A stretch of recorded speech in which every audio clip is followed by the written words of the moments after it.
Бүгүнкү бул видеом китептер тууралуу болот. Мен бүгүн эле жумуштан чыгып келатып бир топ китептер сатып алдым.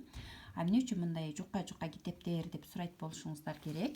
Эмне үчүн дегенде, эгерде киши көп китеп окубаган болсо мурда, анда жашоосун бир жакшы жакка өзгөртүп, багыт издеп, анан бир жаңыдан китептерди окугусу келип жүргөн болсо, анда сөзсүз түрдө биринчи кезекте ушундай жука китептер менен баштаган оң. Эмне үчүн дегенде, эгер сиздер сразу эле калың китептерди сатып алып окуй турган болсоңуздар, бир да китеп окубай жүрүп эле анан баштаганда анын аягына жетпей кыйналасыздар. Анын натыйжасында биз качан гана бир жумушту аягына жеткенде гана рахат алабыз. Ал китепти аягына чыкпай жүрө берсеңиздер, анда сиздер рахат ала албай, китептен көңүлүңүздөр калып калат. Ошон үчүн өзүңүздөрдү тренировка катары ушундай кичинекей жука китептер менен баштасаңыздар жакшы. Бул жука китептерди биз үйдөгү балдарыбыз үчүн деп алдык. Дейл Карнеги, бул биз өзүбүздүн наставнигибиздин бир видеосунан көрүп калдык. Дейл Карнегинин китептерин көбүрөөк окуганын сунуштаганын. Ошондон бери акыркы учурда мен өзүмө дагы китеп сатып алсам, аябагандай көп ушундай көбүнчө Дейл Карнегинин китептерин сатып алууга тырышамын.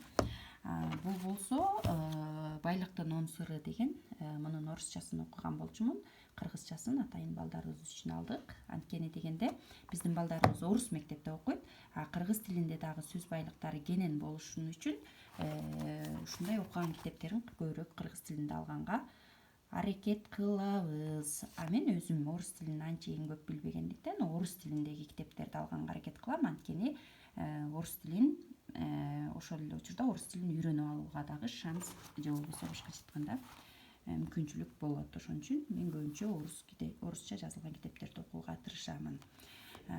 Көп ийгиликтерге жетүүнү, артынан бир чоң нерсе калтырууну каалаган адам сөзсүз түрдө китеп окуш керек. Кайсыл гана ийгиликтүү адам болбосун, ал китеп окуган адам деп айта алабыз.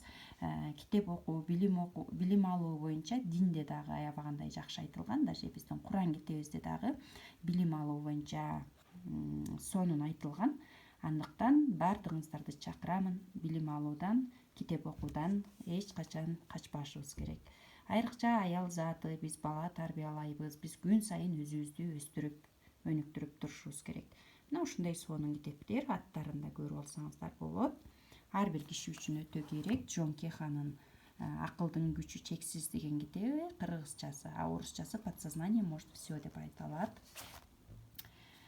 Мындай китептер биздин